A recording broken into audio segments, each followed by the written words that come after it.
Hello everyone, in this video we'll be discussing the general principles of digital radiography. So first, what's digital radiography or DR systems? It uses electronics detectors instead of film. So instead of using traditional films, now we are using electronic detectors. It converts X-ray photons into digital signals, so it allows immediate image display and manipulation, which is one of the main advantages of using the DR systems. Since we are using digital system, we need to understand the pixel in matrix. Pixel is the smallest unit of digital image, so it's the smallest part in the image. In the matrix is a grid of pixels, which is rows times columns. So in general, the matrix is the number of pixels in our image. So having higher matrix, it means we have more pixels, and these more pixels will contribute to better spatial resolution. Now let's move to the bit depth in dynamic range. Bit depth is the number of grayscale shade per pixel. It means how much grayscale we can assign to this pixel or per pixel. When we have higher bit depth, it means we can assign higher shades to each pixel, and that can provide better contrast representation. We can see here in this image how bit depth will affect our contrast. First, we have 1 bit, and from 1 bit we have only 2 shades of gray. Why we have only 2? Because when we put 1 here, the number of gray levels will equal 1. However, when we use 2 bits,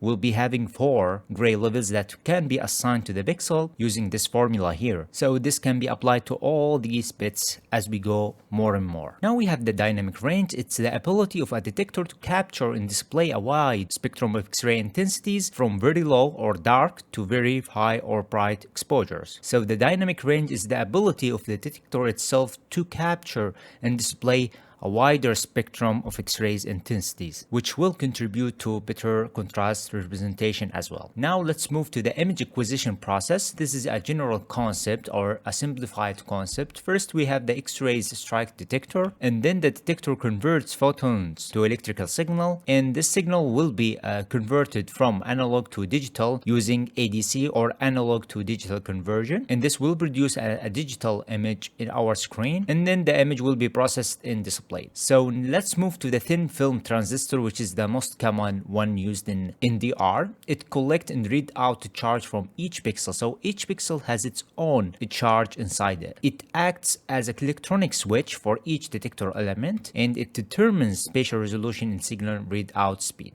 So it can control the resolution itself and the speed of reading the signal. So here we can see the thin film transistor inside the detector, and it can store that energy inside each pixel, and then each pixel will be read out and assigned a gray level depending on the intensity that is received by that transistor. Now let's talk about the types of digital detectors. First, we have the direct conversion. The X-rays will be directly converted to electrical charge. It has high spatial resolution but high cost, so it's expensive. Then we have indirect conversion. It will convert the X-rays into light via scintillator, and then from that light it will be converted to electrical charge. It slightly have lower resolution but widely used. It's a little bit inexpensive, and it has lower resolution. Why it has lower resolution? Because we are dealing with the light, and we know that the light will have a more spread signal than the direct conversion one. Now for the direct conversion detectors, X-rays, as I mentioned, it will be directly converted to electrical charge, and the advantage of using that is excellent spatial resolution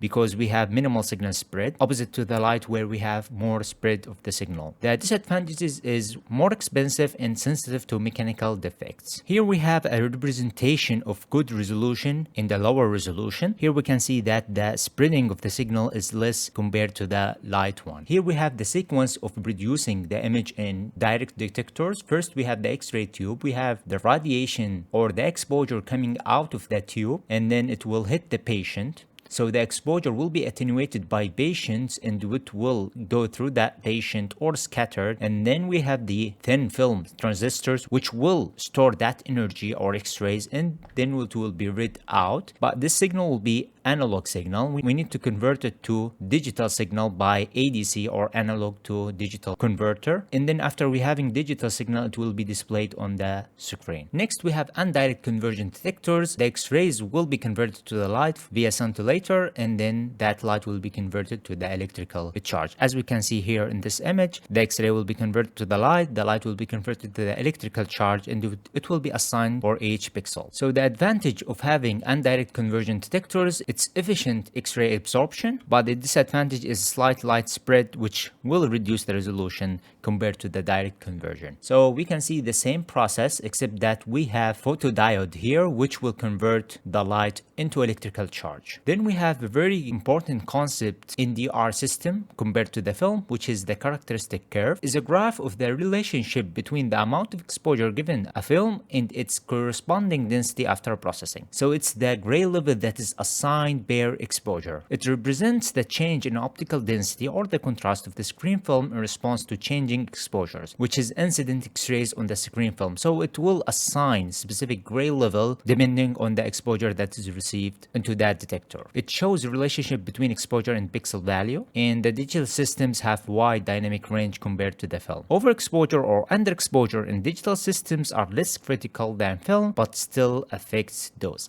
So either having overexposure or underexposure, the dose will not change. The patient will be exposed to a specific amount of dose, but the difference between the film and the digital system is the dynamic range. We can see here an example of the radiographic film compared to the digital detectors. So here we have underexposure in this level, and here we have overexposure. And this is the x-axis, which will represent the exposure or our exposure. In this line, it will represent radiographic film or the sensitivity of radiographic film to the exposure. So as we increase the exposure a little bit, it will change the gray level significantly. So we have narrow dynamic range here, as we can see in this graph. However, for the digital detectors, we have a wider dynamic range. It means that even if we change the exposure a little bit, it will not have that effect or significant effect compared to the film in changing the gray level for each pixel. To simplify it more, we can see here for the radiographic film, below that exposure, it will be considered as underexposed, and beyond this point it will be considered as overexposed. So here in this level,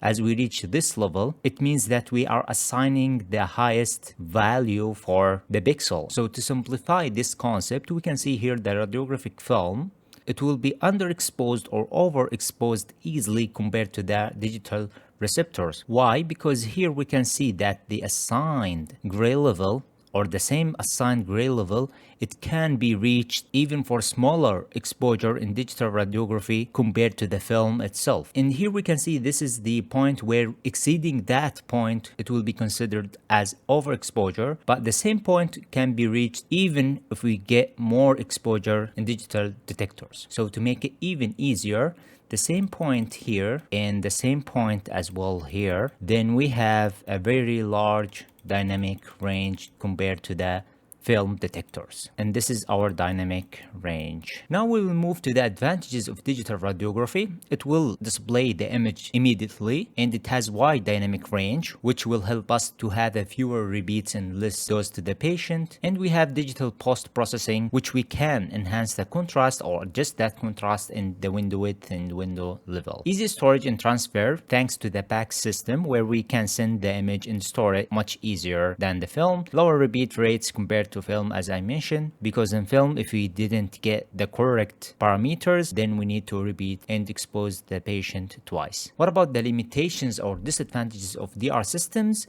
Overexposure may go unnoticed, which is called dose creep. Why? Because as I mentioned, we have a wide dynamic range in DR systems. So even if we expose the patient to a higher dose, we will get a good image quality even if we have that one. Detector cost and maintenance. The detector is a little bit expensive compared to the film, and it needs maintenance. Sensitive to drops or mechanical stress. Unlike films is not that sensitive to the drops, even if it has its own disadvantages. But for the DR, we are dealing with the electronics, and these electronics is sensitive to drops and mechanical stress. Grid use is still necessary for thick body parts. We need to use the grid to remove the scatter from the image. So why we need to understand the principles of DR systems? It's to help optimize image quality, to prevent unnecessary dose, because now we know that we have wide dynamic range, and that wide dynamic range can help us even getting a good image quality with higher dose, which is not the same as the film, because in the film, if we use higher parameters, we will get overexposed images, and these images are not diagnosable, and it needs to be repeated, and so that the technologist knows he or she should not use these parameters. And also to recognize detector limitations and artifacts. So if you have any artifacts in our image, we understand why we have that artifact. And that's it for our today's lecture. I'll see you in the next one.